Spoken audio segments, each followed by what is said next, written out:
Bonjour à tous. Donc Benjamin Crépel, je m'occupe de l'activité BI au sens large chez Oleap. Je suis très heureux de vous avoir pour cette dernière session là ce matin, donc de notre semaine de la BI. On a déjà animé un atelier mardi. Donc sur la partie présentation un peu des briques globales que Microsoft nous mettait à disposition pour traiter la data.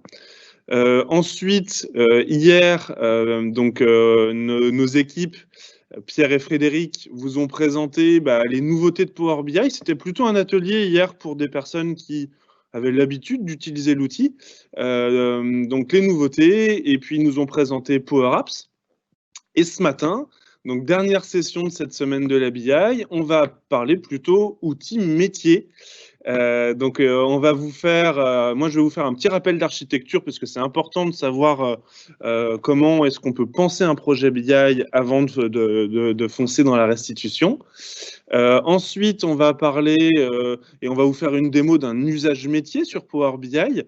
On aura un retour d'expérience d'un de nos clients. On a un de nos clients qui est présent avec nous ce matin, qui pourra parler de la mise en œuvre du projet chez lui.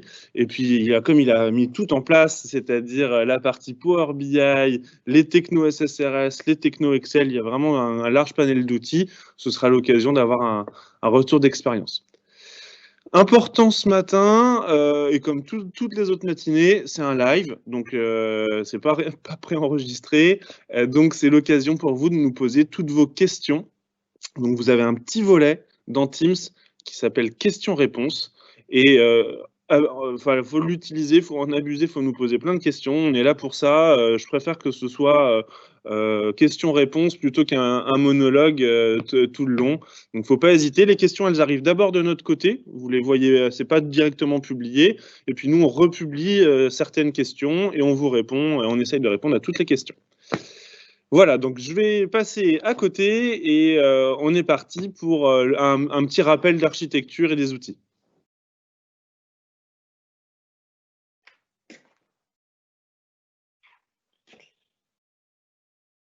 Alors, on va rappeler les principes de base. Ça me semble super important de savoir comment ça se passe un projet BI. Dans un projet BI, j'ai des sources brutes et j'ai différentes façons de les traiter, ces sources brutes. J'ai une première approche qui est... il faut pas, alors, soyez pas dans la lecture du modèle. Ma première approche, ça va être, j'ai un besoin ponctuel de faire un tableau de bord. Et ce besoin ponctuel, c'est urgent, j'ai besoin de sortir un tableau. Dans ces cas-là, je peux directement utiliser un outil de restitution comme Excel, Power BI ou SSRS, où il y en a plein d'autres. Et je connecte cet outil de restitution directement à mes bases de prod. Ça permet de répondre avec un ROI super rapide et instantané à la réalisation d'un tableau et la publication d'un tableau. Deuxième façon de voir les choses, c'est directement de créer un modèle Power BI. Voilà, parce que Power BI, c'est un outil qui peut tout faire, qui peut à la fois collecter de la donnée, modéliser la donnée, la restituer. Donc, je peux créer un modèle sur mes bases de prod directement, mais ça a des inconvénients de créer un modèle. Et donc, il y a une troisième façon d'aborder les choses qui va être la façon la plus pérenne, c'est de construire un entrepôt de données qui collecte les données, qui est un tampon entre vos sources brutes et les rapports en bout de chaîne. Et là, souvent, la question qu'on nous pose, c'est est-ce que c'est indispensable de créer cet entrepôt de données ? Alors, non, comme je l'ai évoqué juste avant, on peut connecter des outils de restitution directement sur vos sources et ça peut aller super vite. Pour un ROI très rapide, j'ai besoin d'un tableau ponctuel. Mais oui, c'est indispensable si vous voulez de la BI pérenne et de l'autonomie sur les utilisateurs. Pérenne, pourquoi ? Parce que vos sources brutes, votre ERP, votre compta, vos bases CRM ou autres bases, elles peuvent évoluer dans le temps. Un ERP, on peut en changer. Alors que quand on pense à un data warehouse d'entreprise, le data warehouse, lui, il est là pour vous accompagner sur la vie de l'entreprise. Et il faut le penser par rapport aux besoins métiers. Il collecte la donnée, il l'historise, Donc ça veut dire que si une de vos sources brutes un jour change, eh bien, vous conservez le data warehouse, et comme les modèles et les rapports sont basés sur le data warehouse, ils continuent de fonctionner. Si on n'avait pas fait de data warehouse, si vous connectez vos outils de restitution en direct sur les sources brutes, eh bien, il faut refaire tout le travail. Et quand on sait le temps qu'on peut passer sur la modélisation et un modèle de données, un modèle, ça va être les ventes, la production, la finance, donc c'est mes pôles dans l'entreprise. Ça peut, voilà, ça a un impact considérable, donc d'où l'importance de faire un data warehouse pour pérenniser les rapports. Voilà un petit rappel d'architecture. On est dans un atelier pour les métiers ce matin, et je veux faire un focus sur un point qui me semble crucial, qui est avoir des bons modèles. C'est-à-dire, si je ne fais pas de modèle sur mes données, donc si j'ai soit un tableau qui est connecté directement sur mes sources de données, soit un tableau qui est connecté directement sur mon data warehouse, mes utilisateurs métiers ne sont pas autonomes. Donc le service informatique, il doit sans arrêt être là entre la demande de l'utilisateur métier et la réalisation technique, parce qu'il n'y a pas d'autonomie. Pourquoi il n'y a pas d'autonomie? Parce que dans une table de RP ou dans un data warehouse, on retrouve plein de tables. Là, vous le voyez à l'écran, j'ai des tables qui concernent les articles, des tables qui concernent les ventes, donc plutôt des éléments de la gestion commerciale, mais également des tables qui concernent les comptes, l'analytique, les écritures comptables, avec des tables qui concernent plutôt la comptabilité. Donc l'utilisateur final, s'il se connectait à l'entrepôt, il serait un peu perdu dans un vaste nuage de tables, on va dire. Et c'est pour ça que c'est important de créer un référentiel de données pour les utilisateurs métiers, un modèle. Un modèle, c'est une vue restreinte et claire sur un domaine dans l'entreprise, sur un métier de l'entreprise, donc les ventes, les achats, la production, la finance. Les données, elles sont prêtes à l'emploi pour les utilisateurs métiers, elles sont traduites, reliées entre elles, précalculées, donc j'ai mes N-1, mes moyennes, mes écarts, mes cumuls. Et du coup, l'utilisateur métier, on le forme à la réalisation de rapports, et il est super autonome.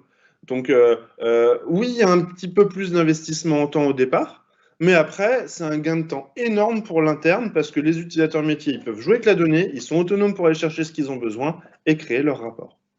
Donc, voilà sur la partie modèle. Donc, je tenais à faire un petit récap ce matin parce qu'on a eu plein de questions tout au long de ces 3 jours sur Power BI. Power BI, c'est un outil de restitution qui est hyper complet, qui est composé de 2 grands modules. Un module pour les concepteurs, donc le Power BI Desktop, plutôt pour un public averti. Donc là, dans le Power BI Desktop, les concepteurs, ils préparent, ils peuvent modéliser les données, ils vont créer toute la partie modèle de données, donc là, c'est gestion des relations, les formules. Ils créent des rapports, les concepteurs, pour, on va dire, les end-users. Ils gèrent les droits et la publication. Donc ça, c'est, on va dire, le builder, plutôt pour un public averti. Et puis à côté, et on va en reparler, on va vous le présenter ce matin, j'ai la partie Power BI, le service qu'on appelle le service, ou Power BI Pro, donc c'est là où c'est payant. Mais en fait, quand je veux faire un usage d'entreprise, je suis obligé d'avoir ce service-là. Pourquoi? Parce que sans le Power BI Service, sans le Power BI Pro, je ne peux pas automatiser la production de mes rapports. Je ne peux pas donc avoir toute la partie collaboration et échange autour de la donnée. Et puis, je ne peux pas gérer des droits d'accès à la donnée. Les droits d'accès à la donnée se font par le biais du service Power BI. Et puis, je perds en plus des fonctionnalités d'analyse très intéressantes, comme l'analyse dans Excel, qu'on vous présentera ce matin. Voilà pour la partie rappel d'architecture. Si vous avez des questions, si ce n'est pas clair, n'hésitez pas, vous avez le petit volet questions-réponses en bas. Alors, sachez que, du coup, je voulais préciser que pour les utilisateurs métiers, comme on est dans un atelier métier ce matin, vous n'êtes pas seul avec Microsoft. Vous n'êtes pas seul, je ne parle pas juste des intégrateurs comme nous qui sommes là, mais surtout de ce que Microsoft met à disposition pour vous accompagner dans la réalisation de rapports. Et je voulais vous présenter ce matin on va dire 3 outils avec le tuto OLEAP, mais surtout 2 grands outils mis à dispo par Microsoft pour les utilisateurs de Microsoft. La stratégie de Microsoft en 5 ans, elle a complètement changé. C'est-à-dire, ils sont passés d'outils un peu techniques à des outils plutôt friendly user et ultra collaboratifs. Et du coup, qui dit collaboratif devait aller avec le panel d'outils qui va bien pour la partie collaborative et autonomie. Et donc, deux choses que je voulais vous présenter, c'est la partie Power BI Community. Donc là, c'est le temps que ça charge, voilà. Donc, Power BI Community, c'est le portail web, le forum d'entraide des utilisateurs Power BI. C'est un forum qui est ultra utilisé. On le voit là, regardez, si on regarde un peu le nombre de posts, 575 000 posts, autant de milliers de réponses. Donc super utilisé. Et quand on a un problème sur Power BI, nous experts, ça nous est arrivé. Moi, je me rappelle, il y a 2-3 ans de ça, sur un tableau mobile, un rapport mobile, je relève un bug sur l'application mobile, j'en parle sur la communauté Power BI qui est surveillée également par Microsoft. Dans la semaine, le bug a été corrigé, une mise à jour mondiale de l'application est sortie, donc énormément de réactivité et d'écoute de l'éditeur par rapport à ça. Et puis la communauté, elle vous apporte plein de réponses. Donc ça, c'était le premier élément, la partie community. Ensuite, deuxième élément que je voulais vous montrer, hop, je vais remettre en voilà, la partie de la diapo, c'est le Microsoft Learn. Ça, c'est très important. C'est un fabuleux outil pour se former sur les technos Microsoft au sens large. Là, c'est pas que Power BI. On retrouve tous les modules Azure, la Power Platform, les services Power BI, je vais vous les montrer. Mais c'est un outil qui est très complet. Le Microsoft Learn, c'est quoi? C'est je m'abonne, donc je me crée un compte, ça peut être avec mon adresse perso. Donc je suis flagué chez Microsoft avec ce compte-là, et j'ai un outil d'apprentissage où je vais avoir toute une gestion de niveau et de points d'expérience où je vais pouvoir monter en compétences comme ça sur l'outil. Et je vais surtout pouvoir trouver de l'aide sur les produits dont j'ai besoin. Parcourir tout. Donc là, je vais par exemple, moi, ce matin, on parle de Power BI, donc je regarde sur la partie Power BI. Donc là, vous voyez, il me dit Power BI dans Power Platform, c'est bien ça. Voilà. Et je retrouve donc 54 résultats. Et j'ai tout plein de modules de formation. Commencer à créer avec Power BI, obtenir des données, voilà, donc là, je vous laisserai regarder, modéliser des données, donc ça vous aide énormément. Puis quand je clique dessus, je trouve plein de tutos d'aide. Voilà, donc là, je vois le module, c'est 1h15 de temps, hein, c'est affiché ici. Il y a 9 unités dans le module. Il y a déjà 13 000 personnes qui l'ont suivi. Et puis, je vois les différentes tâches, les différents tutos. C'est super bien fait, c'est visuel, très bien expliqué avec de la vidéo. Enfin, là, l'objectif, c'est que vous soyez super autonome dans la réalisation. Et ça vous permet de vraiment bien mettre le pied à l'étrier. Hein. Et puis enfin, je vous invite, on a fait un tutoriel chez Oleap où on vous livre une base de données, où on vous livre Power BI Desktop. N'hésitez pas à le télécharger, on a des bons retours dessus, donc c'est un tuto full web. Voilà, espace data game, je crée mon dashboard Power BI. Donc là, on vous explique où télécharger l'application, comment télécharger notre base de données pour le jeu de démo. Et on vous forme, donc là vous avez plein de flèches, et on vous forme de manière guidée sur tout un tuto avec des captures d'écran. Donc là on a fait quelque chose d'assez pointu, on a des bons retours dessus. Je vous invite à l'utiliser, au moins vous aurez une bonne autonomie sur la création de rapports dans Power BI.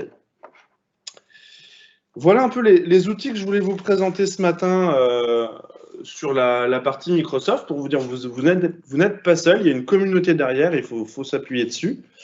Et puis surtout, c'est normal, c'est pas votre métier, et nous on est là pour aller plus loin que ces outils-là, donc c'est très bien de vous faire la main dessus, de commencer dessus, et puis c'est aussi normal de buter à un moment donné au niveau des compétences techniques, ou alors vous n'avez pas le temps et vous voulez gagner du temps, et c'est là qu'on prend le relais et qu'on est là.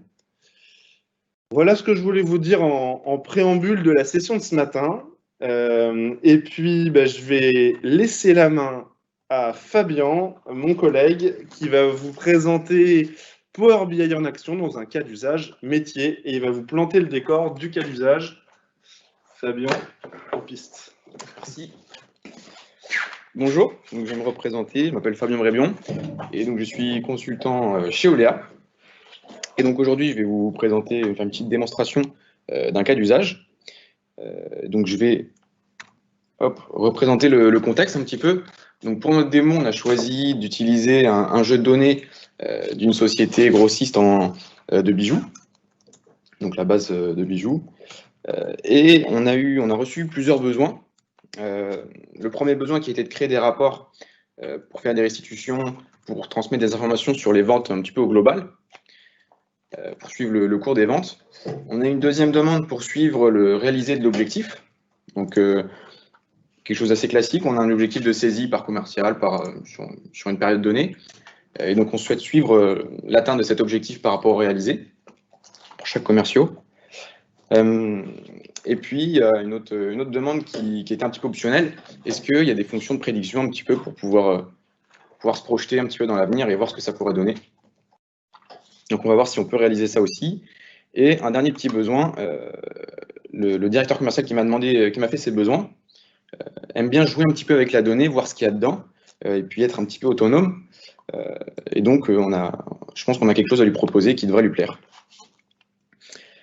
Alors, je vais commencer par présenter donc le portail sur lequel l'utilisateur va pouvoir consulter toutes les données. Donc, c'est le portail, le service de Power BI, le portail en ligne. Donc, une fois que vous êtes connecté, vous avez, comme l'a dit Benjamin, côté licence, un compte pro.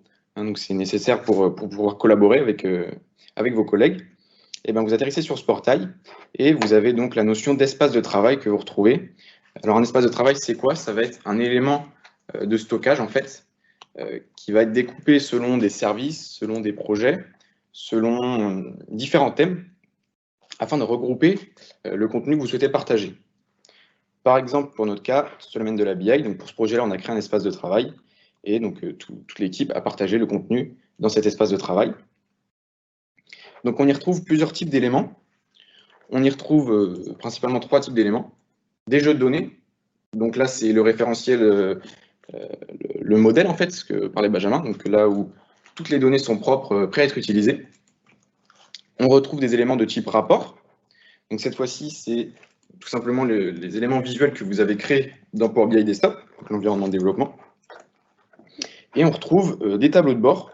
Là, le tableau de bord, c'est une notion un petit peu au-dessus, du coup, où on va pouvoir mélanger plusieurs visuels créés dans différents rapports. Par exemple, j'ai des rapports sur ma GESCOM, j'ai des rapports sur ma compta, j'ai des rapports sur ma prod. Et bien dans un tableau de bord, je vais pouvoir mixer les visuels de ces 3 rapports pour avoir une vue globale un petit peu de mon entreprise. Voilà. Donc, si je rentre dans le rapport qui était prévu, je vais mettre en plein écran. Donc là, on arrive sur une page d'accueil. On a reçu 3 besoins, donc on a décomposé le rapport en 3 parties. On a créé des petits boutons pour pouvoir mener sur chacune des pages qui va répondre aux besoins. Et donc, on va commencer par les ventes. Donc, pour les ventes, voilà ce qu'on peut obtenir comme type de rapport pour pouvoir répondre à une demande. Donc, comment se constitue le rapport? On a sur le volet de gauche, des filtres pour définir un contexte. Donc, avant de faire une analyse, c'est important de définir le contexte sur une période, sur un type, pour filtrer les données et avoir des chiffres qui ont du sens. Donc là, en l'occurrence, on va se positionner donc, sur les types de documents qui sont de factures comptabilisées pour avoir du réalisé. On se positionne sur une plage de temps, donc l'année 2020. Et une fois que c'est fait, on peut commencer à analyser nos chiffres. Donc on voit des indicateurs au global. Donc ici, par exemple, le montant. On va voir la déclinaison de ce montant mensuellement, donc, comment il évolue dans le temps.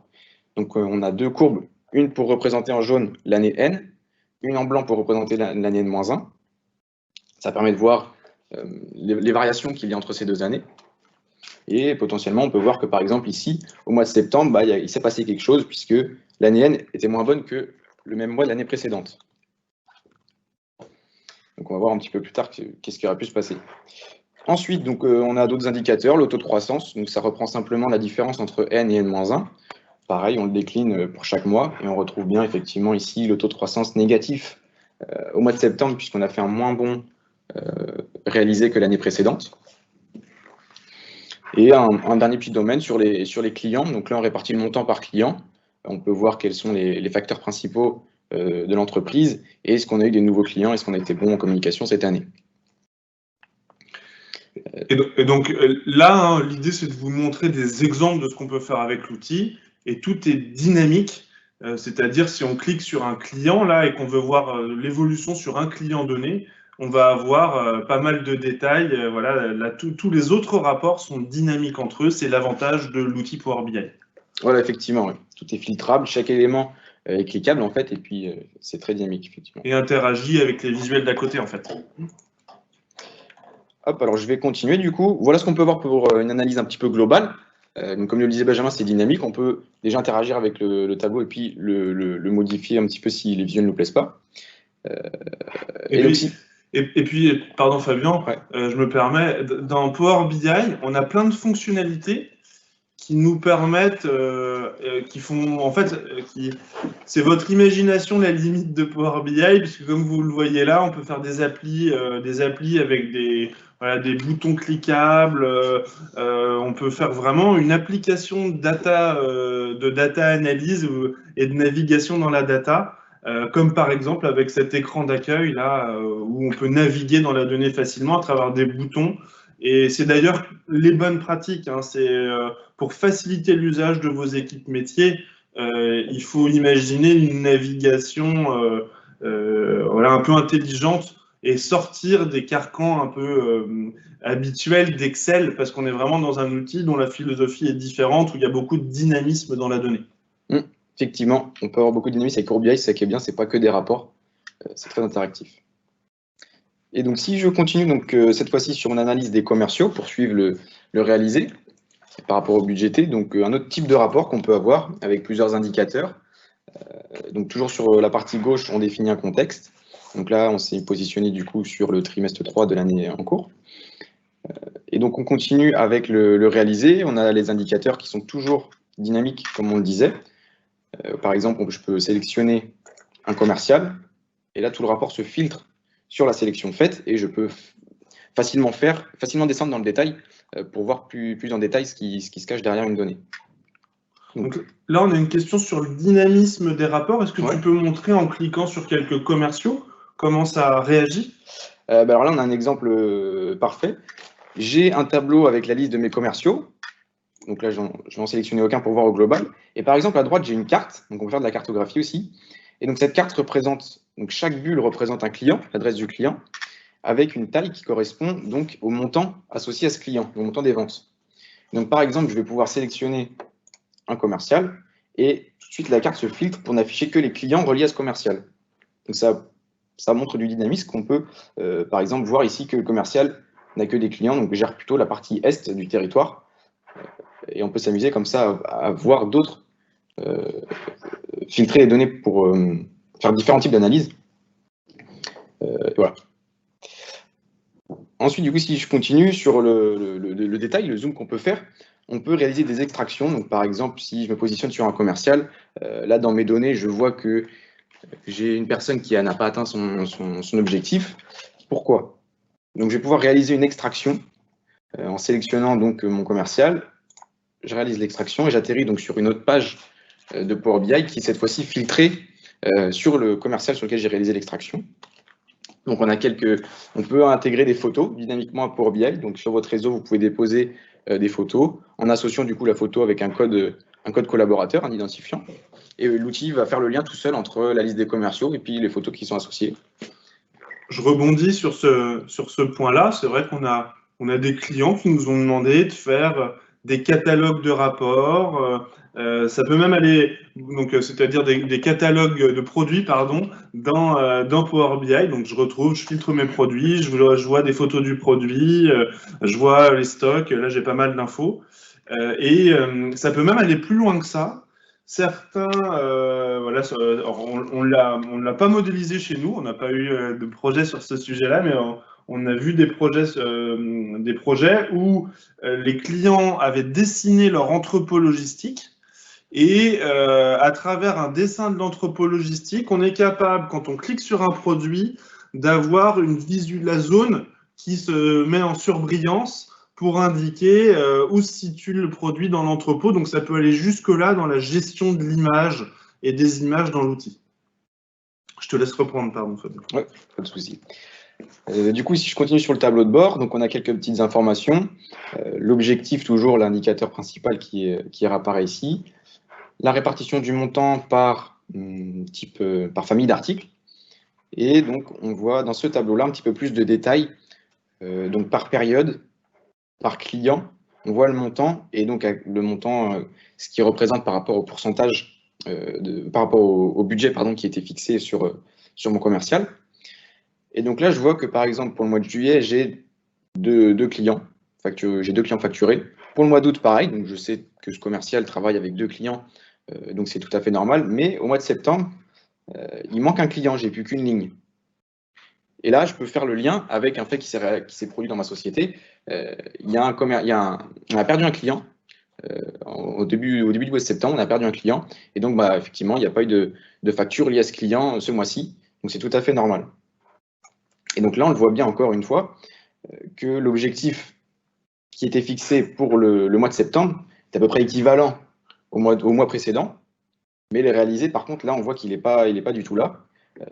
Et donc, ce fait s'explique donc par ce que je viens de vous expliquer, le client a été perdu. Donc voilà ce qu'on peut faire un petit peu comme type d'analyse pour des suivis budgétaires ou pour tout simplement suivre les ventes ou les données qu'on a. Est-ce qu'on a une infobulle à montrer, Fabien, là, sur la partie rapport? Alors, on a des infos. L'infobulle, c'est quoi? Oui, je vais en avoir une ici, je crois. Voilà. C'est une information qu'on va pouvoir afficher en plus en survolant un élément visuel. Donc là, par exemple, quelque chose de classique. On est sur une période donnée, donc le trimestre 3 de l'année 2020. Et là, je veux voir, je n'ai pas l'information sur ce rapport-là, mais j'aimerais bien le savoir quand même, sans alourdir le rapport. Je veux savoir, par rapport à l'année dernière, comment je me situe. Et ben, je rajoute l'information dans une infobulle. Donc si je passe du coup sur mon réalisé, je vois qu'il est 15% plus élevé que l'année dernière. Voilà. Voilà. Et je tiens à faire une petite précision, ces infobulles-là, je peux avoir très bien des listes un peu format tableau. Je survole une ligne du tableau et je peux avoir des infobulles avec de la data vis, de la carto. Une infobulle, c'est un rapport dans le rapport et on peut faire ce qu'on veut dans l'infobulle. Donc ça permet vraiment d'approfondir une analyse sans surcharger un tableau de base. Je voulais juste faire un petit focus là-dessus. Je pense que notre directeur commercial, là, il m'avait parlé de faire du prévisionnel en live. Voilà, du prévisionnel, donc d'avoir des tendances et puis un peu en direct, il a aussi l'application Power BI qui lui fasse un trending ou un prévisionnel sur la base de l'existant. Oui, bien sûr. Alors, ce que je te propose du coup, c'est d'ouvrir Power BI Desktop, donc, qui est l'environnement de développement, et puis de construire un petit graphique qui va pouvoir nous donner un petit peu de prévisionnel, voir si on peut le faire avec Power BI. Donc, je me rends donc dans Power BI Desktop. Donc, le rapport qui a été publié, qu'on a consulté tout à l'heure sur l'interface web, correspond donc à ce rapport-là que j'ai ouvert sous Desktop. Donc, on retrouve dans l'interface plusieurs éléments, donc le ruban de fonctionnalité, la liste des champs de mon modèle, tout ce qui est présent dans mon référentiel, comment typer mes visuels, les mettre en forme, comment filtrer mes données.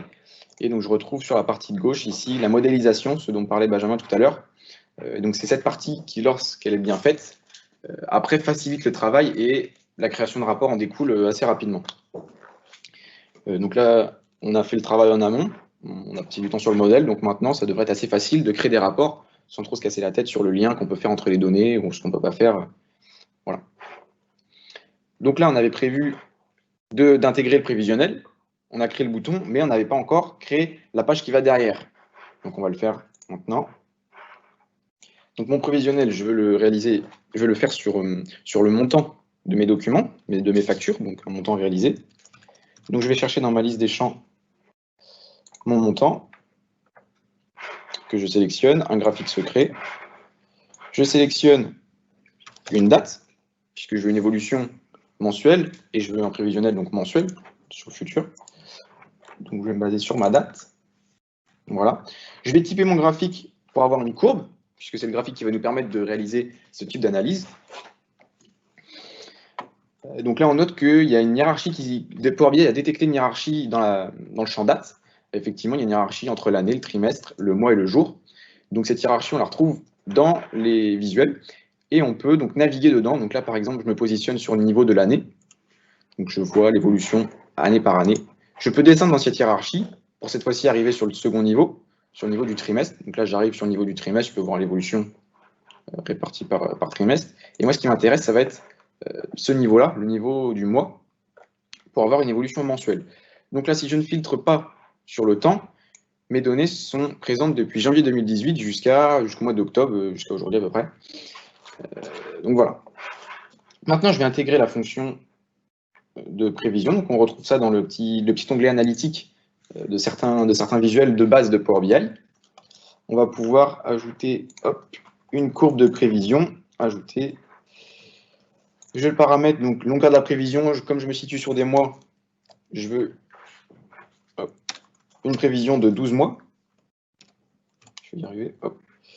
Avec un intervalle de confiance à 95%. Donc on va voir à quoi ça correspond. J'applique. Et là, automatiquement, il ne reste plus qu'à mettre en forme pour avoir des couleurs plus agréables. Mais on a tout de suite une courbe prévisionnelle qui est créée. Alors, comment ça fonctionne? Pour BI, il y a simplement regarder l'évolution des données que vous lui avez transmises pour créer un modèle et détecter les éléments cycliques. Donc, s'il y a des événements qui se reproduisent chaque mois avec différentes années, si on a les mêmes montants, on a une hausse au mois de décembre, par exemple, à chaque fois, et bien Power BI va le détecter et va le répéter donc, sur la prévision. Donc, si on regarde, on prend un exemple, ici, on s'arrête au mois d'octobre, novembre, décembre. Donc, le pic là correspond au mois de décembre 2020, et là, j'ai un gros pic. Si je regarde les années précédentes, au mois de décembre 2019, de l'année précédente, j'avais déjà un gros pic, donc un montant qui était largement en hausse. Et si je reviens sur l'année 2018, j'avais effectivement un gros pic. Donc, c'est comme ça que fonctionne Power BI. Il regarde si vous avez des éléments cycliques, des phénomènes qui se reproduisent, et il reproduit exactement la même chose sur le prévisionnel. Donc là, c'est une fonction un peu d'IA qui est intégrée, quoi. Oui, c'est ça.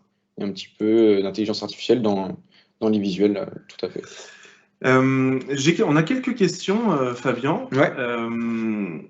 Donc, alors, est-ce qu'on peut automatiquement, par mail, à une fréquence donnée, envoyer des rapports mais il y a une petite subtilité, mais s'ils n'ont pas de compte Power BI? Alors, c'est une bonne question, on va pouvoir regarder. Effectivement, il y a une fonctionnalité d'abonnement. Donc, on retrouve sur le portail Power BI, que je n'ai pas présenté. Donc, on a un petit ruban au-dessus de vos rapports, sur lesquels vous allez pouvoir avoir plusieurs fonctionnalités, donc notamment les conversations dans Teams, les commentaires, un petit volet de commentaires qui va s'afficher sur la droite si vous voulez partager des notes avec vos collègues, et notamment la fonction d'abonnement. C'est vrai qu'on peut s'attarder peut-être sur ces fonctionnalités-là, donc de la plateforme Power BI. Donc la fonction de commentaire permet d'appeler des collègues un collègue, @Fabien par exemple. Si moi j'écris @Fabien, je mets un commentaire sur la donnée. Automatiquement, Fabien va recevoir une notification comme quoi je lui ai posé des questions. Donc, il y a vraiment toute une partie collaborative intégrée qu'on a présentée lors de la première matinée mardi matin. Pour les fonctions d'abonnement, c'est pareil. C'est la fonction que Fabien vous présente sous les yeux. Donc, je te laisse peut-être montrer la fonction. Comment cette fonction fonctionne? En fait, on va envoyer une photo du rapport par mail, donc à un utilisateur. Alors, je ne sais pas si on peut le faire avec un utilisateur qui n'a pas Power BI, mais ça ne sert pas à grand-chose, puisqu'après, il ne pourra pas l'ouvrir, puisque pour avoir du contenu collaboratif, il faut avoir une licence. Voilà. Donc, même si on a une photo d'un outil qui est dynamique, c'est pas très... Donc, la réponse, c'est non. Je préfère dire non. C'est-à-dire, est-ce que je peux envoyer par mail une fréquence donnée des rapports aux commerciaux s'ils n'ont pas de licence Power BI? Bah, non, ça me paraît pas. C'est pas le bon outil. Chez Microsoft, l'outil pour faire ça, c'est Reporting Services. Et là, ça, c'est le bon outil. Vous pouvez diffuser. Il n'y a pas besoin d'une licence pour tout le monde. Microsoft n'a pas qu'un outil de restitution. Il n'y a pas que Power BI. Il y a un autre outil qui fonctionne super bien pour envoyer des PDF par mail tous les lundis matins à l'équipe commerciale. C'est plutôt Reporting Services pour faire ça. J'ai plusieurs autres questions. Les tables qu'on voit à l'écran que tu as présentées donc dans le modèle de données Power BI, oui. ça croise bien, ça peut très bien croiser des sources différentes sans aucun problème. Hein. Alors oui, effectivement, peu importe les sources de données, tant qu'on a des liens qui se font entre ces données, il n'y a pas de souci, on peut tout importer, tout type de données, il n'y a pas de contrainte sur ça. Ok. Et puis une dernière question, pour le prévisionnel, s'il y a un événement exceptionnel, par exemple une petite pandémie qui passe par là, alors ça rentre, est-ce que ça est pris en compte dans alors non, pour BI, il se base sur les données que vous lui transmettez. Donc là, ce qu'on lui a transmis, c'est un montant réalisé par mois. On n'a pas transmis des facteurs externes, donc il peut pas, c'est pas aussi poussé que ça. Non, effectivement, ça a ses limites. On ne peut pas prendre des événements externes et les intégrer dans la prédiction. Ok. Bon, je pense qu'on peut continuer d'avancer du coup sur la partie maintenant tableau de bord. Alors oui, on va pouvoir avoir la notion de tableau de bord dont je parlais tout à l'heure. Donc, le tableau de bord, je le rappelle, ça permet de regrouper des éléments visuels de plusieurs domaines différents. Donc on va en ouvrir un. Donc là, pour vous préciser, par exemple, j'ai créé différents modèles Power BI, un modèle sur les ventes, un modèle sur la compta, un modèle sur la prod. Et voilà, là, je suis directeur commercial et j'ai envie de croiser des domaines différents. C'est-à-dire, j'ai envie d'avoir, pourquoi pas, l'encours client qui provient de ma compta, mélangé avec des stats qui viennent des objectifs des commerciaux et de la réalisation des ventes qui viennent de l'ERP. Pour faire ça, il y a une fonctionnalité au-dessus des rapports dans Power BI qui s'appelle les tableaux de bord. C'est pas évident au début à appréhender cette notion-là, mais c'est la fonction qui va vous permettre de croiser différents domaines entre eux et de les afficher sur un même écran. Et c'est ce qu'on Fabien va vous présenter à l'instant. Voilà, donc là, on a un exemple de tableau de bord. Donc là, pour notre cas, on a mélangé qu'un seul domaine, mais on pourra en mélanger plusieurs, pourquoi pas. Et on peut effectivement afficher des éléments visuels de vos rapports. Et on peut ajouter du contenu externe également. Donc on peut simplement utiliser la fonction ajouter une vignette. Et donc là, vous pouvez rajouter du contenu web. C'est ce que je vais vous montrer. On peut rajouter des images, un titre, une zone de texte, et puis des vidéos. On peut intégrer plusieurs types de contenus, et notamment un contenu web. Donc là, par exemple, on a pris l'actualité sur un site internet qui est en lien avec la bijouterie. Voilà. Et donc, tu peux juste nous montrer la vignette la partie média, un peu, quand on crée un tableau de bord, les médias qu'on peut inclure nativement. Tu veux que je montre que j'en crée une? Ouais, ou juste le menu de création là, pour l'ajout de médias, ce genre de choses. Donc voilà, quand on fait ajouter une vignette, on a le choix du type de vignette, et là on retrouve bien le contenu web. Donc c'est ce que j'ai utilisé pour créer cette vignette avec un lien internet externe. On a du contenu d'image qui peut être intégré, des zones de texte, des vidéos et d'autres types d'éléments. Voilà, donc là, important, tableau de bord, ça me permet d'appeler plusieurs visuels de rapports et de domaines différents, de le mettre dans une seule et même page. Je peux y inclure, comme vous le voyez là, des médias. Donc, c'est-à-dire, le directeur commercial, il se connecte le matin, il a tout sur un seul et même écran, qui mixe de la compta, du suivi d'objectifs, son actualité à côté. Donc, il a son écran de pilotage du matin. C'est fait pour ça. Donc, on a quelques questions complémentaires là. En tout cas, une question sur la partie est-ce que je peux partager des rapports que je vois à l'écran là? C'est-à-dire, si je veux quand même les éditer en dur sur un PowerPoint, un PDF ou ce que je veux, est-ce que je peux quand même l'éditer pour le renvoyer par email derrière à des personnes qui n'auraient pas de licence? Oui, bien sûr, on peut. Donc, ça s'appelle les fonctions d'export. Exporter donc le contenu, l'image en fait qu'on est en train de consulter. On peut l'exporter au format PDF, PowerPoint, effectivement, pour le partager. Alors, c'est tout à fait faisable, mais du coup, on perd l'interactivité de Power BI, mais ça reste néanmoins effectivement faisable. Super.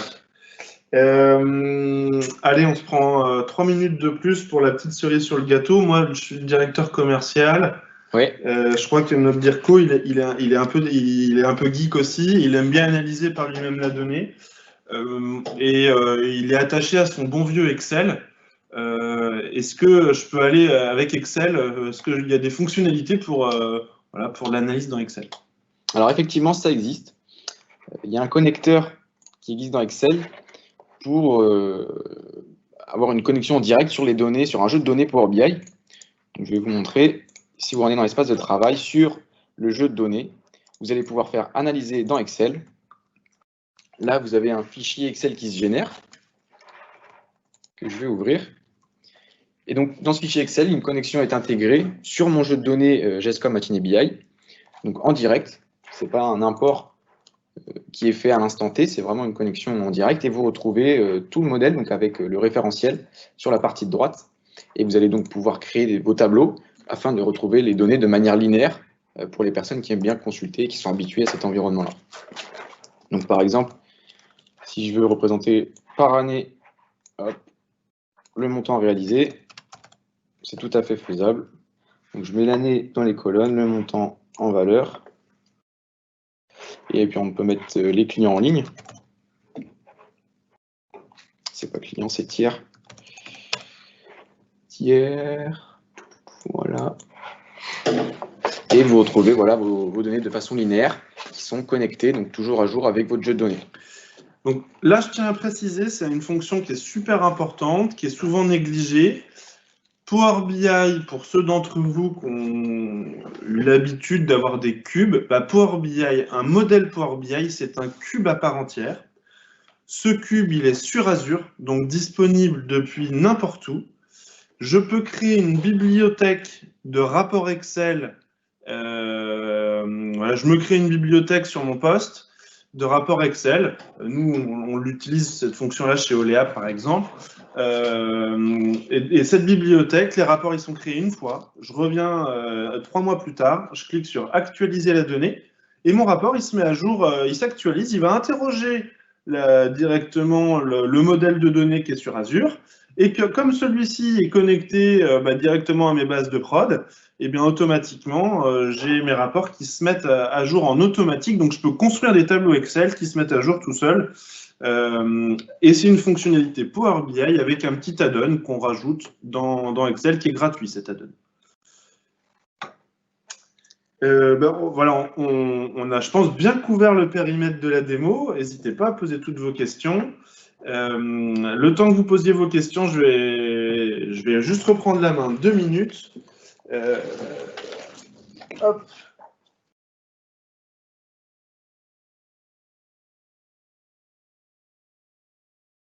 On va lire les questions un peu en direct. Il y a pas mal de questions. Je voyais ça. Alors. Donc, ce qu'il faut retenir de ce qu'on vous a présenté ce matin, c'est Data Warehouse, c'est égal à pérennité. Hein, si je n'ai pas de Data Warehouse, eh ben, je peux passer, je peux faire plein de modèles, ça, il n'y a pas de problème. Hein, je peux faire des modèles de vente, de compta, d'achat, de ce que vous voulez. Mais le problème, c'est que le jour où j'ai une de mes sources qui change, il faut que je refasse tout. Le modèle, ça correspond. Si j'ai pas de modèle, ce qui est aussi possible, je peux faire un rapport connecté en direct dans mes sources. Le problème, c'est que mes utilisateurs métiers, si j'ai pas de modèle, ne sont pas autonomes. Donc, modèle égale autonomie utilisateur. Donc, c'est du temps de gagner par la suite. Donc, après, ce qu'il faut retenir, c'est que Power BI, ça permet de réaliser de vrais applis de data viz avec des boutons, avec un menu où je peux naviguer facilement. Et puis, j'ai des fonctions d'IA intégrées qui m'aident à travailler. On l'a vu avec la partie prédictive de Fabien. Et c'est pas parce que je mets du Power BI que j'ai plus toute la partie analyse dans Excel, parce qu'un modèle Power BI est un vrai cube à part entière. Et donc, je peux analyser depuis Excel. Alors, on avait pas mal de questions, Fabien, et je te propose qu'on les prenne une par une pour y répondre. C'est le moment de... Alors, attendez, hop, j'ai un peu de zing. C'est le moment par exemple, sur le volume de données, on nous demande si Power BI, c'est fiable, est-ce que c'est performant, même avec un gros volume de données? Qu'est-ce que tu en penses? Moi, je pense que oui, j'ai jamais eu de problème sur la quantité de données. Ouais. Effectivement, plus les données sont volumineuses, plus on croise les informations, plus le temps de chargement est long, mais ça n'a jamais été incorrect. Alors, c'est une vraie question de fond, on peut y répondre de plein de manières, et ça de manière aussi très technique. Power BI a un super algorithme de compression des données, permet d'actualiser, donc d'aller chercher de la donnée jusqu'à 8 fois par jour, mais dans certaines limites. Aujourd'hui, on peut faire du mode import dans Power BI, et quand on arrive aux limites du mode import, ce qui nécessite d'avoir des dizaines de millions de lignes, et aujourd'hui on n'a pas rencontré nous le problème chez nos clients, voilà. Ils ont déjà prévu le coup chez Microsoft, c'est-à-dire qu'on fait des agrégations, on réimporte que des agrégats dans Power BI, et quand je zoome, quand je fais un drill down sur la donnée, c'est là où il va faire une requête en direct sur les bases, donc il n'y a pas vraiment de problématique au volume. Il y avait un service une question sur l'iframe également, je crois. C'est-à-dire, est-ce que je peux intégrer, il faudrait que tu remontes jusqu'à cette question-là et puis qu'on les relise. Un certain Benoît. Donc, je vous réponds, Benoît. Oui, c'est possible d'intégrer des rapports Power BI en iframe dans un site web, par exemple. C'est une fonctionnalité qui s'appelle Power BI Embedded. Donc là, on vous a présenté ce matin Power BI Pro, Power BI, le service Pro, qui est plutôt pour un usage en interne dans l'entreprise. Hein. Mais Microsoft prévoit aussi le coup pour exposer les données à vos clients, à vos fournisseurs, en extérieur de l'entreprise.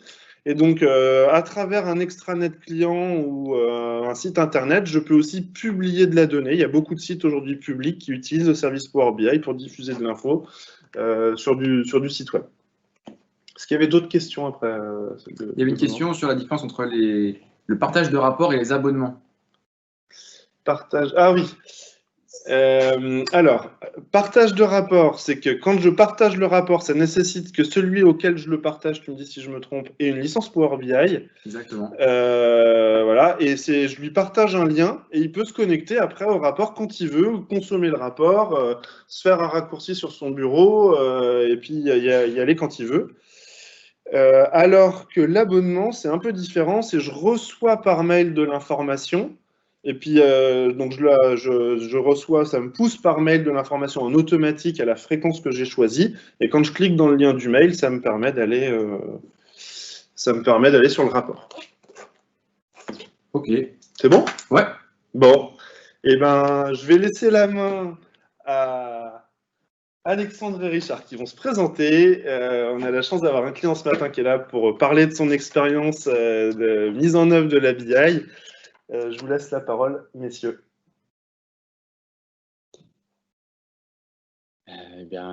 Merci Richard d'être venu ici ce matin pour parler du coup. L'idée c'est de faire un retour d'expérience sous forme d'interview. Alors moi tu sais qui je suis Alexandre, le consultant BI. Ça fait maintenant 1 an qu'on se connaît, maintenant 1 an qu'on a commencé le projet ensemble. Donc je suis le consultant BI qui est venu et qui a mis en place toute la BI chez Fidelfio. Du coup, est-ce que tu peux commencer par te présenter? Bien sûr. Bonjour à tous. Donc, merci de m'inviter à témoigner sur notre expérience. Et merci aussi à l'organisation de la Semaine de la BI qui respecte aussi les contraintes qu'on connaît et qui nous imposent des distances et d'autres équipements. Alors, rapidement, donc Fidelfio, c'est une entreprise familiale basée près de Nantes. On fait du négoce en emballage et nos clients sont plutôt des clients B2B industriels et nous servons nos clients avec 6 agences qui sont réparties sur le territoire français.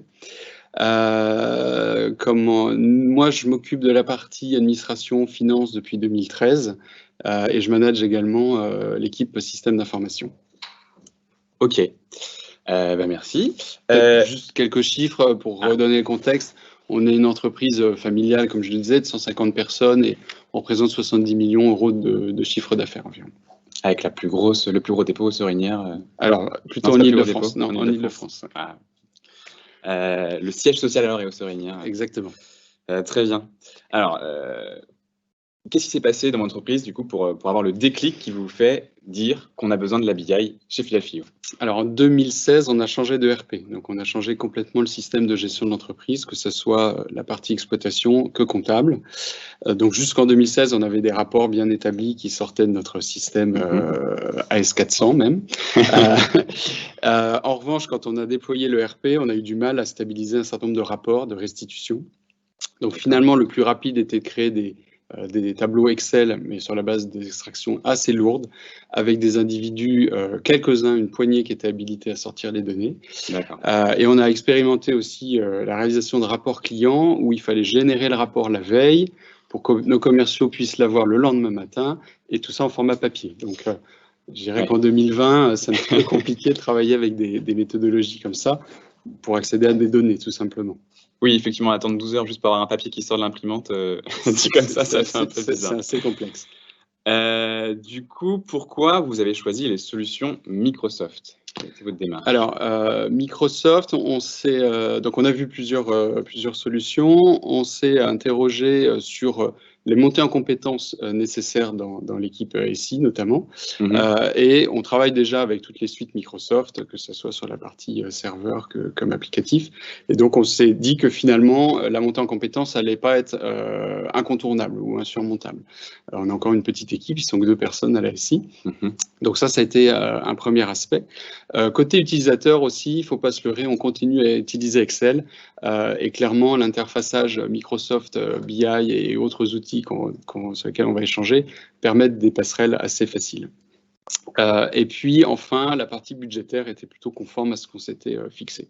Donc naturellement, on est allé vers cette solution.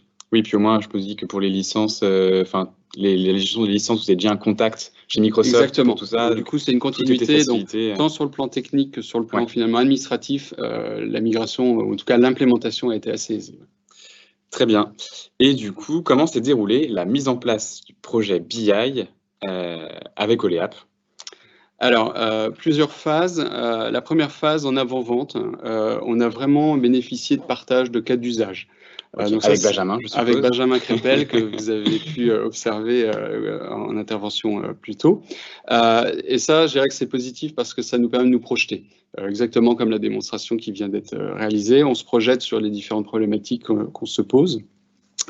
Ensuite, tu es intervenu pour t'imprégner du contexte également.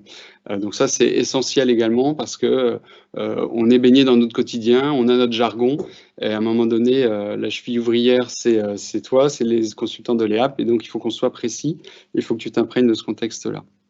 Ensuite, on a fait un inventaire de nos besoins, donc un inventaire interne, en se disant de quoi on a besoin, sur quel outil d'ailleurs on va pointer ces besoins-là, et on prend l'essentiel. On ne recrée pas le RP non plus dans les outils de BI, c'est important. Et puis, on a formé nos utilisateurs clés, on a désigné des utilisateurs clés par métier, et on reviendra sur ce sujet-là, qui sont garants en fait du modèle de données qui tourne autour de leurs contraintes métiers, on va dire. Ok. Et d'ailleurs, tu parles de plusieurs outils.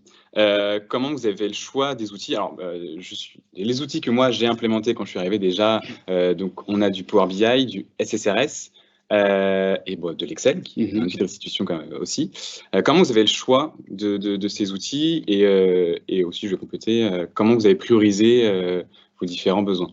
Alors en effet, nous on utilise vraiment les 3 briques de restitution qui s'appuient sur des montages et de la technologie. Je ne vais pas rentrer dans ce détail, mais un petit peu différenciant. En fait, on s'est appuyé sur qu'est-ce que pouvaient attendre nos utilisateurs et quelle maturité ils avaient. Donc certains métiers vont être à l'aise dans du Power BI pour éventuellement en plus faire évoluer quelques filtres, ou en tout cas être à l'aise sur un côté très visuel, embarqué dans de la mobilité aussi. Je pense à nos commerciaux qui sont sur la route. Donc ça ciblait une première partie de population. Les rapports SSRS, donc les Reporting Services, là on est sur des maquettes beaucoup plus stables, moins visuelles, plus en format tableau. C'est vrai que nous dans l'entreprise on a une culture très tableau, et sur certains métiers, alors la partie approvisionnement, des métiers où on va multiplier beaucoup d'entrants, on va plutôt utiliser cela. Mais on va utiliser aussi ce support-là, par exemple, pour sortir notre fameux rapport client, qui cette fois sort en quelques secondes au lieu de 12 heures. Les fameux 12 heures. Donc ça, voilà, typiquement, on est dans une maquette figée qui vient englober et rechercher beaucoup d'informations, alors que Power BI va se concentrer, en tout cas tel que nous on l'a monté, sur des éléments très spot et assez concentrés. Et puis Excel, évidemment, alors soit sur des tableaux qui sont diffusés à l'entreprise, à plusieurs utilisateurs, ou alors certains utilisateurs qui ont les droits, on en reparlera aussi, peuvent pointer directement sur les domaines et faire leurs propres analyses ou creuser tel ou tel sujet. D'accord, et du coup sur SSRS, je rebondis dessus, je me dis que avant, vous avez quand même des tableaux de bord qui étaient présents dans l'entreprise, qui étaient plus sous format de tableau, donc peut-être que vous avez choisi pour ce qui était déjà existant, mais que vous vouliez basculer en mode plus rapide, déjà sur du SSRS, parce que vous saviez déjà exactement ce que vous vouliez. Exactement. Alors que Power BI, c'était aussi peut-être une nouveauté, avec des visuels que vous n'avez pas l'habitude de voir. Donc il y a aussi cet effet quand on avait envie de faire quelque chose de nouveau, ou en tout cas des tableaux de bord qui étaient non existants jusque-là. Oui, utiliser Power BI pour faire un peu des trucs différents quand on ne sait pas encore où on veut aller. Clairement, l'implémentation de Power BI, en tout cas cette interface-là de restitution, a modernisé notre approche de pilotage, là où on n'était pas du tout sur des logiques de graphique, sur des logiques de jauge, sur des logiques de mise en avant de tels indicateurs en pourcentage, du vert, du rouge, etc., où tout était vraiment fondu dans des tableaux qui pouvaient paraître illisibles. Ça a été quelques remarques que tu as pu nous formuler en intervenant. Ah bah c'était très large. C'était pas du A4 en plus, hein. Je ne sais pas en quoi vous imprimez, mais c'était assez grand. Ouais. Et là, en l'occurrence, Power BI a permis cette ouverture-là et d'être plus dynamique. Et avec, sur certains tableaux, ce côté drill down qui a été évoqué tout à l'heure, dont on bénéficie et qui permet d'être assez pertinent tout de suite sur soit des problématiques qu'on va identifier sur des familles de produits ou sur des zones géographiques. Enfin voilà, on va passer avec ces différents axes-là. Le reporting services le permet aussi, mais de manière moins limpide, moins facile. Et en tout cas, encore une fois, c'est assez figé. Oui, c'est vrai que je n'avais pas pensé à ça, mais moi, ce qui m'a choqué dans vos tableaux, c'est qu'il n'y avait pas de couleur. Il fallait lire le chiffre pour comprendre est-ce qu'il était positif ou négatif. C'est vrai. Alors que dès qu'on met même du Power BI ou du SSRS, on arrive très facilement à paramétrer en fait, la couleur. Et hop, on a tout de suite l'information pertinente, on va dire. Je sais où je dois, juste en regardant mon rapport, où je dois regarder l'information. Et ça contribue aussi même, je pense, à l'intégration de nouvelles personnes dans l'entreprise. Oui. Tout de suite, on est dans une compréhension plus rapide des indicateurs clés et de ce sur quoi il faut se concentrer. Ok. Et justement, on parle un peu de ce qui a changé. On va avoir des rapports qui ont des couleurs, mais qu'est-ce qui a changé sinon maintenant que les outils sont là? Alors, un gain de temps, indéniablement, je l'évoquais tout à l'heure, toutes ces extractions Excel qui prennent du temps, qui mobilisent des PC en plus, donc quand l'extraction tourne, parfois on ne peut pas travailler sur d'autres techniques, donc ça c'est un point. Le fait qu'on n'est finalement plus dépendant d'humains, ou en tout cas de quelques profils seulement habilités jusqu'à présent à faire ce job-là. Là, on est en automatique. Si je ne me trompe pas, il n'y avait que 2 personnes à un moment donné qui étaient habilitées. Exactement. Donc, c'est assez dangereux quelque part. Et puis, voilà, on a cette dépendance-là qui ne permettait pas d'alimenter en reporting toute l'entreprise, en tout cas sur certaines thématiques. Donc, là, on n'a plus cette dépendance-là. Donc, ça contribue à la digitalisation des process. Hein, c'est intéressant. Fiabilité des données également.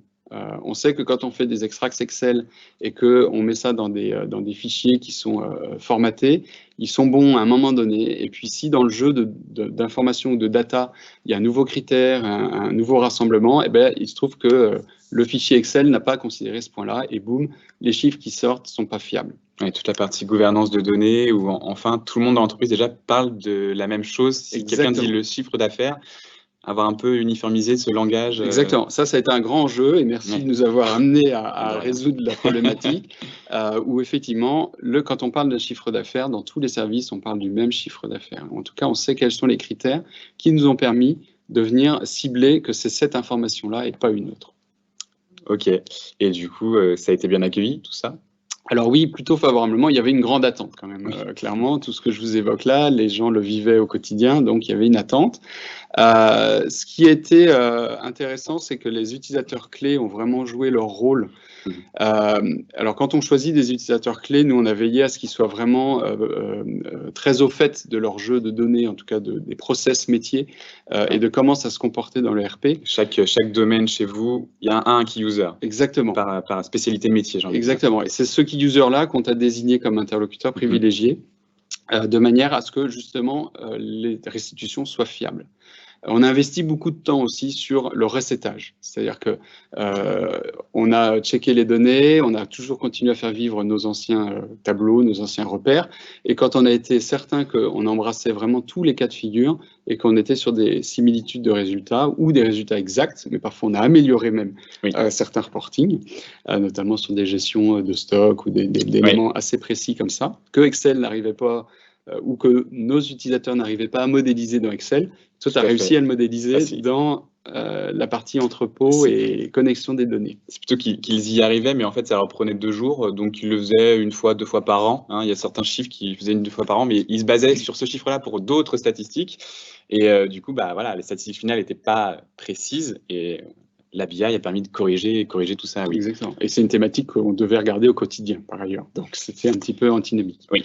Donc, le fait qu'on ait fiabilisé ça par ce travail de recette, tous ces éléments-là, je dirais que les utilisateurs, ils les ont accueillis en étant en confiance. En disant, bah, OK, je peux vraiment m'appuyer dessus et j'oublie le tableau Excel ou moi-même ma propre extraction que je faisais, parce que ça, je ne l'ai pas souligné, mais on pouvait avoir beaucoup d'utilisateurs qui faisaient eux-mêmes leurs propres extractions et avec le risque qu'effectivement, on ne parle pas le même langage. Et on a aussi pas mal formé les équipes, c'est-à-dire qu'on leur a montré en progression aussi de certaines thématiques, mais quand ça a été livré, par exemple hier, on a notre key user sur notre métier approvisionnement qui a présenté toute la production à l'équipe, à ses collègues, donc une équipe de 6-8 personnes. Et voilà, j'étais à cette réunion-là et ça s'est super bien passé. Et les gens ont enfin dit « Waouh, c'est ce qu'on attend depuis des années ». Donc oui, non, c'est vraiment un bon accueil. Ouais. Oui, en même temps, bah, Jean-Philippe, la personne qui a présenté ça, aimait bien du coup son petit jeu de données Power BI, était un peu content de ce qu'il avait fait, donc ça ne m'étonne pas que ça ait fait son petit effet. Alors justement, je rebondis là-dessus, je parlais d'inventaire, donc on avait bien inventorié, on avait fait notre feuille de route en disant cet indicateur-là ira dans Power BI, celui-ci dans SSRS, celui-là potentiellement dans Excel. Typiquement là, on a eu un key user qui a vraiment adopté Power BI et au final, il m'a tout monté sur Power BI. Il a eu alors raison. Que le budget au début n'était pas. ça amène quelques discussions internes, mais ça, c'est pas très grave dans le fond, puisque l'objectif, c'est l'efficacité et la productivité dans le fond. Et les choix qu'il a pris sont bons. Les personnes vont se concentrer sur une seule interface, sur un seul portail. Et c'est aussi une alternative importante et intéressante à suivre. Tu as parlé aussi de la partie recettes qui était aussi importante. Bah forcément, c'est important. Surtout que je pense qu'avec votre anciens outils, vos anciens tableaux de bord, etc., les règles de gestion mises en place dans la société étaient plus dans la tête des gens que quelque part sur un papier ou dans un logiciel.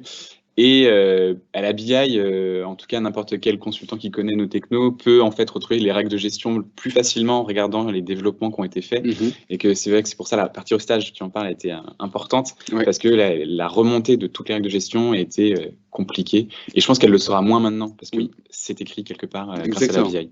Et puis, je complète, on a Davina, notre macro utilisateur, qui aide un peu tout le monde autour de cela. Elle a passé du temps aussi à construire un lexique. C'est-à-dire que tous les champs, toutes les informations auxquelles on a accès à travers les domaines, je ne vais pas rentrer trop dans la technique, eh bien, on sait exactement à quoi ça correspond. C'est-à-dire qu'il y a une définition précise et donc, en théorie, on ne peut pas se tromper. En tout cas, si on a un doute, on se réfère à ce lexique et ça permet donc de faire les bons choix. Et sur la démo qu'on a eue donc hier en interne, Jean-Philippe a pris le parti aussi d'insérer une page dans Power BI avec ce qu'il appelle un glossaire, en rappelant juste que tels et tels indicateurs, ils étaient calculés sur telle et telle manière, de manière à ce qu'il n'y ait pas d'ambiguïté. Donc, c'est intégré même dans l'outil.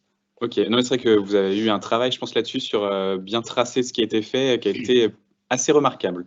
J'ai trouvé en tout cas. Merci. Sinon, au niveau de la sécurité des données, est-ce qu'on a bien répondu aux besoins?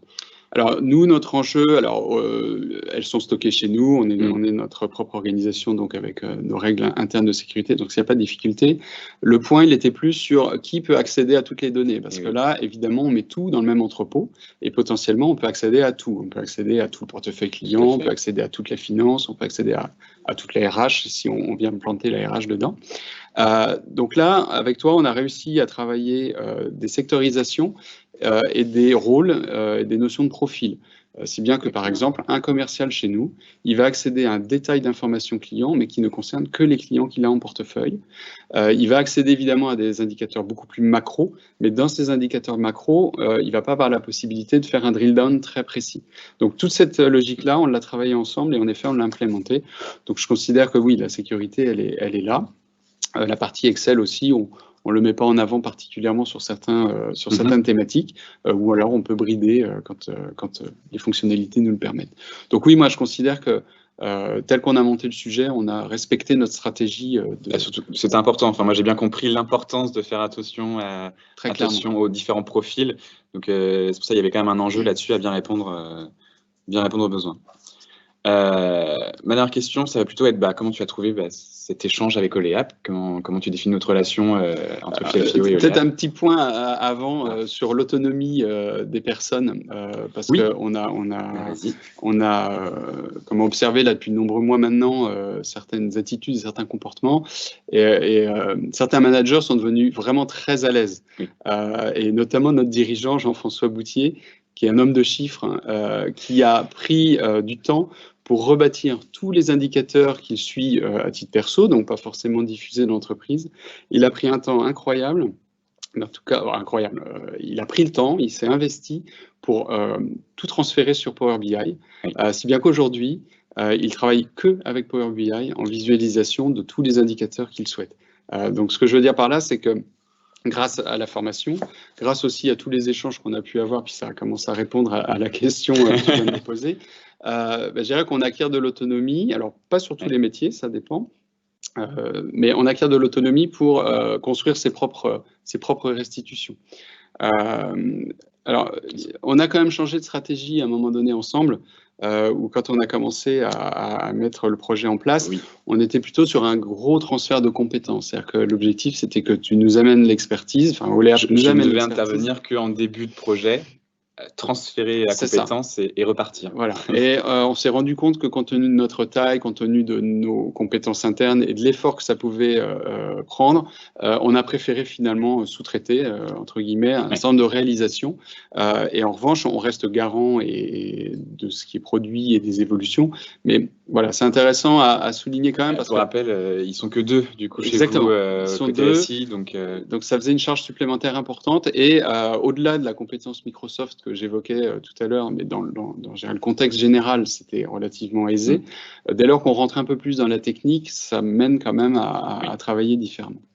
Alors, pour répondre plus précisément à ta dernière question, qui était plutôt sur les échanges Oleap. Voilà. Alors, moi, les échanges ont été très positifs. Oleap, c'est une entreprise à taille humaine, donc moi, c'est synonyme de réactivité. C'est ce que tu as pu traduire sur ton intervention, mais aussi Benjamin qui nous suit sur le plan commercial. Donc ça a été positif. On a bénéficié de suggestions aussi de votre part. Là où on partait dans des directions, vous avez pu parfois nous dire si vous prenez le sujet un peu différemment, ce sera peut-être plus efficace, ou on peut aller dans cette direction, et on vous a suivi. Il y a une recommandation d'ailleurs, celle de Benjamin, que je ne regrette pas d'avoir suivi, c'est celle d'avoir l'outil, c'est-à-dire d'avoir d'abord travaillé sur un domaine. Donc, pour le citer, on a commencé par le commerce, ensuite on a passé aux appros, ensuite on passe à la finance. Enfin, vraiment de ne pas prendre tous les sujets de front, parce qu'on aurait plus tendance à se dire allez go, on prend tout. Donc ça, c'est une vraie recommandation. Surtout que vous êtes une taille quand même assez grosse pour se dire que non, il ne faut pas y aller tout d'un coup. C'est ça. Il y a pas mal de choses à faire quand même. Donc des recommandations, des suggestions, et puis j'ai le sentiment que tu as beaucoup partagé aussi avec ton équipe interne en cas de difficulté ou de doute, et on a bénéficié aussi de ce partage d'expérience que vous savez animer. Oui, quand tu parles de réactivité, nous déjà on utilise l'application Teams qu'on a déjà présenté, etc. Au sein de notre équipe. Donc effectivement, même moi j'ai une question, je la pose à mes collègues et je peux même avoir une réponse sous 5 minutes des fois. Si moi j'ai pas la réponse à la question, j'arrive quand même à répondre à une question via mes collègues. Donc voilà, donc je pense que tout ça a bien contribué au succès. Là. Donc c'est vrai que c'est des projets qui sont sur la durée, puisque les premières rencontres, c'était au mois de novembre, concrètement. Et puis, alors, on a une année un petit peu particulière, mais là, on arrive maintenant à la fin, donc un peu moins d'1 an, on va dire, de travail. Alors, c'est pas un travail continu, évidemment. Mais du coup, le premier module, on va dire, on l'a livré, on a fiabilisé en mai, je pense, à peu près. Par là, sur la partie commerce. Donc, on est sur ces horizons de temps. Et puis là, on termine par la finance encore dans quelques jours. Donc après, on va passer dans un schéma de maintenance et d'évolution, évidemment, puisque l'entreprise va continuer à progresser, avoir des jeux de données un petit peu différents. Donc, je suppose qu'on sera toujours dans les mêmes tendances d'échange. Ouais, bon, moi, j'aime bien intervenir chez vous, donc il n'y a pas de problème. On peut continuer comme ça pendant encore quelques temps. On a quelques questions. Ah, vous avez des questions. On a des questions. Richard, comment vous avez fait pour vérifier que la partie cube ou modèle de données, on appelle ça un peu comme on veut, on l'a vu ce matin, qu'ils étaient corrects en fait? Comment est-ce qu'on procède quand on est utilisateur de la BI pour s'assurer qu'on peut faire confiance à la BI, quoi? Alors, c'est ce que j'évoquais tout à l'heure, c'est toutes ces phases de recettes qui prennent vraiment du temps. On se pose vraiment là à deux avec les deux PC face à face. Exactement. Et on prend l'ancien tableau de bord, en tout cas la version qu'on exploitait jusqu'à présent. Oui. Alors, la difficulté, c'est le temps. C'est-à-dire, moi, quand je sors mon tableau, il était telle heure et j'avais tel jeu de données. Ouais. Et toi, quand tu sors en extraction ou la modélisation, c'était sur quel jeu de données. Donc, il y a ce petit travail-là de temporisation et d'être certain qu'on est bien en phase. Et du coup, en travaillant à minuit, on n'avait pas de problème.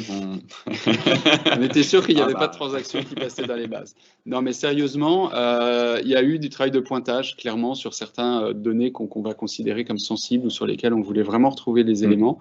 Et bien oui, on a passé du temps à pointer, donc un vrai travail de comptable, entre guillemets, juste pour être certain qu'on embrassait tous les cas et qu'il n'y avait pas de risque. Alors, on part en macro, évidemment, si les deux résultats macro sont corrects, eh bien, on considère que c'est bon. Maintenant, s'il y a un décalage, c'est de comprendre ce décalage, parce qu'en effet, le métier que tu fais est complexe. Il y a des requêtes qui sont multiples, parce que toutes les tables, pour avoir vu les schémas des interfaces de travail, il y a les requêtes qui sont multiples, et donc on pourrait exclure des situations, on pourrait prendre le risque d'oublier quelque chose. Donc non, il faut contrôler avec les informations. Avec de gestion, les informations en oublier une, quand il y en a beaucoup. C'est vrai que la question est importante, c'est important de faire confiance aux chiffres. Oui. C'est-à-dire, une fois que c'est en place, il ne faut pas qu'on se pose la question, est-ce que c'est juste ou pas, quoi. C'est pour ça qu'il faut être vraiment sûr que les chiffres sont bons avant d'aller plus loin, parce que si jamais on met en place des rapports et qu'au fur et à mesure, les collaborateurs sont bah non, il n'est pas bon ce chiffre, et puis en plus, ah bah oui, j'avais raison, il n'est pas bon, ils vont perdre confiance en la BI et vont moins l'utiliser, alors que non, l'idée, c'est quand même d'arrêter d'utiliser les anciens tableaux de bord. C'est exactement ça. C'est un gros travail. Alors, ce n'est pas choquant dans notre entreprise, parce que notre culture, elle est vraiment dans de l'ultra-contrôle de data. Donc, on était assez à l'aise dans l'exercice. Mais il faut être conscient que ça prend du temps, cette phase de recettage. On a une autre question, c'est quel est finalement l'intérêt d'avoir des key users par métier dans l'entreprise et est-ce que les key users sont obligatoirement autonomes dans la réalisation des rapports? Alors, l'intérêt, après, effectivement, c'est propre à chaque organisation. Chez nous, l'intérêt d'avoir eu ces key users-là, c'est qu'encore une fois, ils étaient tout à fait... dans une équipe, tout le monde n'est pas très à l'aise avec toutes les données. Tout le monde est à l'aise avec les transactions qui sont gérées par le RP, mais les traductions en base de données, parfois, peuvent échapper parce qu'on met des codes par automatisme quand on est à ses missions, à ses tâches de travail. Par contre, certains analystes dans ces services-là, eux, vont savoir que parce qu'il y a tel code, je vais pouvoir en tirer telle conclusion. Donc, on a choisi ces personnes-là qui étaient à l'aise avec la connaissance des informations qui finalement s'implémentaient dans le RP. Maintenant, si dans une équipe, tout le monde a le même niveau, effectivement, il n'y a peut-être pas lieu de nommer quelqu'un en particulier, encore que ça prend du temps, donc il faut faire attention à ne pas diluer les responsabilités pendant qu'on continue à travailler. Donc c'est vraiment cette connaissance des règles de gestion, etc., qui était accrue, et c'est pour ça qu'on a choisi ces différents individus-là. Alors je suppose que oui, on peut monter un projet sans utilisateur clé, mais ça n'a pas été notre stratégie. Oui. Et puis, quand il passait du temps à recetter, cet utilisateur, effectivement, on déportait un peu son travail quotidien sur ses collègues qui ont accepté de faire le job pour un rendu après et un gain de temps collectif. Donc, nous, on est parti sur ce choix-là, effectivement. Tu voulais ajouter un point? Non, moi, rien que pour moi, d'avoir qu'un seul interlocuteur. C'est ce que je voulais souligner aussi. C'est plus pratique. Parce que déjà, on échange beaucoup, donc cette personne-là, si elle centralise, même si c'est pas elle qui remonte après des problèmes. Une fois au niveau recettage, on est au début du déploiement, c'est peut-être pas elle qui va avoir tous les problèmes, mais au moins c'est elle qui va vérifier que le problème est bien un problème plutôt technique de ma partie et pas juste un problème de compréhension de ce que le chiffre affiche. Donc voilà. Ouais. Moi, pour ma partie, c'est aussi avoir un seul interlocuteur par domaine. C'est ce que je voulais compléter, mais je crois que c'est intéressant que tu le soulignes. Il y a pas mal de questions, on va pas toutes les balayer, mais aujourd'hui, il y a combien d'utilisateurs au global qui se connectent à l'entrepôt finalement et qui exploitent les datas Alors, donc sur 150, on a une population logistique importante. Donc, forcément, cette population-là va être moins concernée. Si ce n'est qu'on a modélisé sur Excel là, un rapport quotidien pour toute l'entreprise et les patrons de nos entrepôts, en fait, vont télécharger cet Excel-là qui va se mettre à jour et qui prend vraiment quelques informations flash. Donc, je dirais que là, ça répond à toute une population dans l'entreprise qui est encore une fois sur le terrain logistique. Sinon, concrètement, toute notre équipe commerciale se connecte, y compris sur les portables. Tous les managers, tous les responsables de service. Là, on va ouvrir toutes les licences à notre équipe d'approvisionnement. Donc, c'est encore 8 personnes qui vont se connecter à la plateforme en plus. Donc, aller sur les 150. Aujourd'hui, on va être à une quarantaine de personnes, je pense. Et puis, on va bientôt passer à la finance. Donc, il y aura encore quelques utilisateurs qui vont compléter le panel. Ouais. Et on parle bien d'une utilisation quotidienne en plus. Et c'est quotidien, clairement. Clairement, aujourd'hui, quand on arrive, alors même on n'est pas arrivé, on regarde sur le téléphone, mais quand on arrive, on ouvre le portail Power BI, qui devient de plus en plus complet. Donc ouais, c'est le point d'entrée désormais. Je pense, est-ce qu'on a des questions autour de ça? Il y a des questions. Pourquoi ouvrir finalement de la BI au métier? Alors cette question, je la trouve intéressante, mais et pas que aux managers. Alors, il y a plusieurs façons de la traiter. Alors, donc sur la partie commerciale, après on peut avoir des ERP qui réagissent aussi différemment. Le nôtre permet pas de manière très intuitive à faire du drill down pour se dire tiens, je compare le business que j'ai fait avec tel client entre cette année et l'année précédente, quelle est la différence, à la hausse ou à la baisse, peu importe, mais en tout cas je veux analyser. Dans notre ERP, on peut le faire, bien sûr, mais on va aller naviguer avec différents menus pour constituer l'information. Clairement, avec le BI, on suit un chemin tel qu'on l'a défini en amont, et j'arrive tout de suite à ma synthèse. Donc c'est hyper productif. Donc là, je suis sur la population commerciale. L'exemple concret, c'est que j'ai fait un tableau, par exemple, où on choisit par quoi on regroupe déjà nos clients, par département, par famille de clients, je sais pas comment on a, par secteur d'activité, etc. Avant, et déjà, je choisis comment je le regroupe. Et une fois que moi, ce département-là, je regarde par département, je vois qu'un département, je suis en retard, je vais voir pourquoi, sur quel client de ce département, ensuite, j'ai pris ce retard. Et là, on descend la famille de produits et éventuellement on descend le produit. Donc, donc là, je dirais que c'est hyper productif et aucune personne ne peut, aucune personne de l'équipe commerciale ne peut arguer sur la difficulté d'accéder à l'information. Elle est là, elle est accessible. Et l'autre exemple pour répondre à cette question, c'est notre équipe d'approvisionneurs, où là aussi, on a parfois des complexités avec des relations fournisseurs, des critères, en tout cas de la donnée, avec des minimums de vente, des contraintes de délai, des choses comme ça, où là aussi, accéder à l'information consolidée n'est pas aisé. Donc là, tout le travail qui a été fait, c'est de pouvoir modéliser, alors ça c'est un exemple, des informations qui permettent de mettre en relief, en vision multi-agence aussi, qui parfois n'est pas aisée, je l'indiquais, on a 6 agences en France, en version multi-agence, de pouvoir tout d'un coup avoir une vision, et là aussi de faire un drill down tout de suite sur la difficulté qu'on a. Et encore une fois, c'est oui, alors la productivité, ça peut être mal interprété à un moment donné, mais faciliter la vie au quotidien des gens, en fait.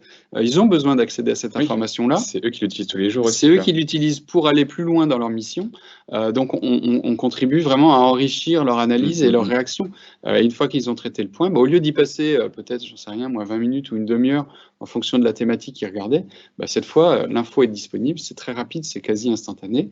Alors, c'est instantané, oui, sur les scénarios qu'on a définis, c'est sûrement les données de la veille, ou c'est les données de toutes les heures. Enfin, après, voilà, c'est en lien avec des scénarios qu'on a pu déployer.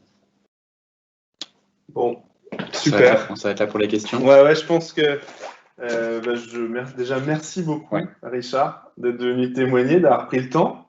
Merci de Moi, m'avoir invité. pour conclure, j'avais envie de dire, moi, j'apprécie beaucoup notre échange, de travailler avec Fidelfio. En tout cas, j'y vais avec plaisir à travailler avec vous. On sent que c'est hyper intéressant. Je me rends compte que mon travail a vraiment une plus-value chez vous. Je suis attendu. Mes chiffres, en tout cas, sont attendus. Donc, on voit que là, la BI, elle sert vraiment à quelque chose. Donc, forcément, je pense que c'est pour ça qu'aussi nos échanges sont aussi réactifs et fluides, parce que, de toute façon, on a tout intérêt à travailler ensemble comme ça. Et c'est très appréciable. Merci. Merci beaucoup. Bon ben voilà, cette semaine de l'ABI arrive à sa fin. On a pris beaucoup de plaisir. Pour nous, c'est un événement qui demande un petit peu d'orga quand même. Je vais retourner la caméra juste après. Là, je voudrais que vous voyez un peu l'organisation. C'est du boulot parce qu'il faut déjà faire de la veille sur les outils. Qu'est-ce qu'on vous présente? Il y a beaucoup de nouveautés tout le temps, donc il faut se réinventer d'année en année. L'année prochaine, je pense qu'on a un gros contenu, parce qu'il y a énormément de changements qui s'annoncent sur le modèle un peu Microsoft. Je fais un peu de teasing, mais vous verrez l'année prochaine. Donc on était ravis de tous vous avoir. Je pense, on est en train de voir, de négocier ça, si on peut vous envoyer des replays, mais on va essayer de faire des replays. Vous aurez pas mal de choses sur YouTube.